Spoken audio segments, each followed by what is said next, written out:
Well, hi guys. Welcome back to Relentless Talk Radio. It's episode 57. Hard to believe, 57 episodes in. This week, I'm going to be talking to Stephanie Blackman, who is a transformation coach, and Carol Mickey, who is a fashion designer, in episodes segment 2 and 3. In this episode, this is the Relentless Food for Thought topic, and the topic this week is it's never too late to start something new. But before we get there, I want to kind of shout out my Relentless Talk Radio sponsors. So I've just this year started to a sponsorship program. So if you're interested in being a sponsor of Relentless Talk Radio, you can email me at michelle@micalizzienterprises.com, and that's there on the screen. And last week I learned that if I just use the sponsorship screen as a background, then you couldn't hear me actually speaking. So I totally loved up these cats last week and the week before, but I didn't realize that until I listened to the recording last week. So, Muscular Moving Men. Let me tell you about them again. So they're amazing. They moved me from Cave Creek to Central Phoenix for the 6 months I was in Central Phoenix before I came to North Phoenix. And I just have nothing but great things to say about Muscular Moving Men. If you're looking for someone to move you around town or across the country, give my friends over at Muscular Moving Men a call. And yes, they are actually Muscular Moving Men. I'm sure they've got a couple of chicks working for them at this point, but I had 2 muscular men working for me. So muscularmovingmen.com. You can go over there and let them know that Relentless Talk Radio sent you. And then also photos by Elena and Jim. Jim and Elena are really great friends of mine, and they are members of the Relentless Alliance, Business Alliance Mastermind this year. And they are working with me on photographs. So they'll be doing 3 more shoots this year for me, but they've done the past couple. So my headshot is Elena and Jim's handiwork. So photos by Elena and Jim. You can go to photosbyelenaandjim.com. Tell them that Relentless Talk Radio or Michelle sent you, and they'll work with you to give you the best images possible. What they're really super good at is events. So, if you have an event coming up that you want to get done, definitely work with Jim and Elena. Okay, so this food for thought topic today is, I'm going to let the image scroll the bottom here. I love Be Live. They're really coming up with some really cool new features. So this idea that it's never too late to start something new. I know I pick the topic every week depending upon the people that I'm interviewing, and also kind of what I've been going through. So if you notice that you're always learning something new lately, like it's just constant. I feel like my brain is just like fried. Like, even Be Live, every week there's something different. They just changed how they do the logo, and they're working with me to get my logo bigger again because there are other people who needed to have it small. So I got a really super big logo and I got a really super small logo, and Be Live is trying to figure that out. So they're always learning. I'm always learning. We're always learning. So I thought about this idea of learning something new and why it's so important. So I looked up a couple articles, of course, and there's an article in Harvard Magazine that Harvard Medical School brings out and says that you actually, neurogenesis, they used to think that your brain cells only grew to a certain time in your life, but that's not true, actually. You can continue to add brain cells, which I think is really important, especially if you grew up in the 70s and the 80s. I definitely have some brain cells to replace. So if you're learning something new and you're interacting socially, they find that your brain neurogenesis increases and your mental health increases. But if you have experienced a lot of loss and depression and isolation, then obviously your mental health and your brain regeneration is going to decrease. So it's really important to continue to learn new things. And I know we get set in our ways. I get set in my ways too. I've learned, I'm 53 this year, and I noticed that there's definitely some things I'm set in my ways about, but it's important to do new things. Like this past weekend, Doc and I went off on some razors and Can-Ams, and we went up to Twin Peaks, and I hadn't been in one of those before, and it occurred to me, wow, I haven't done something really new in a while. This is new and unexpected, and I had to kind of get used to, being in the back seat, super loud, wearing earplugs, and then just not being in control of another type of vehicle I'd never been in, and, with weird stuff on me and,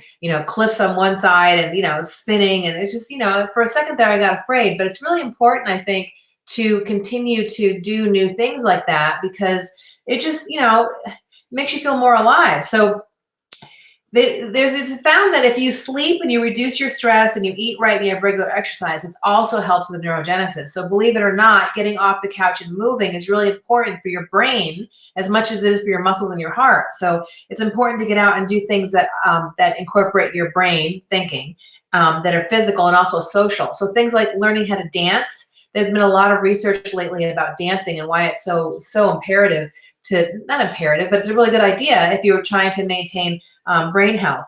I have a third Friday hike that I do, and this year I'm doing hikes in all over the valley in places I haven't been. And I did a Facebook Live video from South Mountain a couple weeks ago about how exciting it is to do new things. So this has really been on my mind, to go somewhere you haven't been, traveling, cooking things that you've never cooked before, having a side hustle. Okay, like maybe that friend that's been reaching out to you with a network marketing idea, good idea, because you have to learn new systems and you get to meet new people. I've been working with a new client on teaching them the new systems that I have going on in my life too. And I realize it's good for me and it's also good for him to have that social interaction. And so let's see what else here. I have and many challenges throughout the day are important. So brushing your teeth with the wrong hand, or eating with your blindfolded for a couple, closing your eyes when you're eating, and doing something kind of like, maybe putting your jacket on the left side of the closet as opposed to the right. They say those little changes in daily routines really do help with mental health. And I thought, God, isn't that interesting? Because I'm a process person, so I'm constantly doing things the same way, but I also love to do brand new things. And so the combination of the two are really important. Huffington Post says it also decreases your fear of life when you do new things. It gives you a newfound hope for what you're doing. They also say that you get to know yourself better, and that's true. I was thinking last night when I was in the back of the Can-Am, I wasn't in control, that I don't know, I think that people who know me as a driver think that I always like to be in control, but I actually like the feeling of not being in control and having to trust people and just hand it over. There's a freedom in that, not being in control, right? Like I always joke about the tulips coming up in the spring. Like I'm so glad it's not my job, because I would have forgotten it several years in a row. I would have forgotten to have the tulips come up. So I like not being in control once in a while. I like riding in the back. I like letting people run the show and just kind of observing what they're doing and learning. It's an important part of getting to know myself, that I don't always have to be in control. In fact, I look for reasons not to be in control. If I can follow, sometimes it's a really good thing for me, because I'm leading so often in my life. And then also that you can make your mistakes marketable. And when I read that, I chuckled, because that's what Relentless Talk Radio really is. I mean, like I basically bumped along and all of a sudden created Relentless Talk Radio from bumping along. I've created a whole consultancy about knowing, oh, okay, when you do that, this happens. You probably don't want to do that. It's always great to have someone who's made the mistakes go before you, quite frankly, and so your mistakes are marketable assets. And what else? Shape Magazine says that it increases brain health, that it slows down time. And I thought, that's true. That's totally true. When you're doing something new and you're like, okay, wait a minute, I gotta do this and I gotta do that. And you read the directions and you're like, okay, then this or then that. It slows the time down and you become really aware of what's around you. So when Doc and I were in New York, I had to relearn a couple things. I hadn't been on the subway in a while. There's been some changes and I had to rethink, okay, wait a minute, hang on.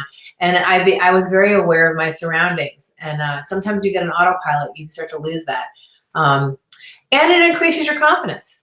So, when you're doing new things all the time, it just reminds you what a badass you are. It just reminds you, oh yeah, I got this. I got this. That's cool. So I think that's all the research I was thinking about today. So I'm super excited about talking with Stephanie and Carol about this idea of trying new things. And, one of the things that it talked about was traveling solo. When I was with my personal training clients, when I was primarily training in New York City from I guess 99 to 89 to 99. Isn't that crazy? It's crazy how time flies, right? I would make all of my clients go to the movies by themselves. And actually, I still do that. Dave Warren is saying that, and let me see, he says here, the mindset is dynamic and we change how we think by doing things differently. That is totally true, Dave. It's exactly what the articles in Harvard Medical Journal were saying, also in Huffington Post, was that by doing things differently, even 60-second stints of doing something differently, putting your glasses on with a different hand, or taking a different route to work, or that kind of thing, helps with brain health. So thanks for listening, David. I really appreciate that. So, see, where was I? Oh yeah, traveling solo and going to the movies solo. It's really important to do things by yourself, like alone, like without an entourage, without your partner, without all of your friends. To get out in the world and experience the world solo is super important. And I remember talking to several of my clients and I said, you're going to do a couple things if you're going to train with me. And they go, okay, because they're all gung-ho. They want to train with me. They're excited. They've seen my results. They've seen what I've done for other people, and they want to train with me. And I say, well, first thing is you're going to go out to the movies by yourself and to dinner by yourself. So you're going to go to dinner by yourself, and then you're going to take yourself to a movie by yourself, and you're going to drive yourself or take a taxi or whatever. You're getting yourself to and fro by yourself. And I was always amazed at how people would fight me on that. Well, that's not part of training. It is with this trainer. You need to do things by yourself, right? The other thing I would make people do is change their tire. It's super important. If you can't pick up the tire out of your back seat and you're stuck on a desert road like we were this past weekend in the Can-Am with no phone reception, and you get a flat tire and you're not strong enough to get the tire out of the seat, you're kind of SOL, right? So being able to change your tire, or, do small things around the house. I was talking with my girlfriend this past weekend about being a single mom and how she changed out her garbage disposal on her own. I mean, what's really cool is you can Google that stuff now, but it's important to be able to do these things by yourself, because I'm very aware of it. The fact that I'm an only child with no children, I'm very aware that more likely than not, my older years, I'll be living on my own. And it's important to know that I can take care of myself. And I watched my mom over the past, I would say 15 years, really learn how to take better care of herself, kind of accepting the fact that more likely than not, my dad will leave the planet before she does. And I think it's important that you keep on doing new things throughout your life, so that when you get to the end of your life, you're less afraid. I'm really super proud of my mom, super proud of her, because she has been able to, take care of things on her own in a way that's very interesting. So I just want to say I'm super excited. Stephanie's in the waiting room waiting to talk with Stephanie Black about transformation. She has a bunch of really cool things going on this year. So I'm going to sign out of here and sign back in shortly with Stephanie Blackman. So again, this is episode 57. The over topic is it's never too late to try something new. And I'm just going to mention my sponsors one last time. Muscular Moving Men, muscularmovingmen.com. Awesome people who are looking to move around town or across the country. And Photos by Elena and Jim, the two of my really good friends, if you're looking for some great services with photography. So that's my story, folks. I'm sticking to it. I'm going to sign out of here. I'll be right back. Thanks a lot, guys.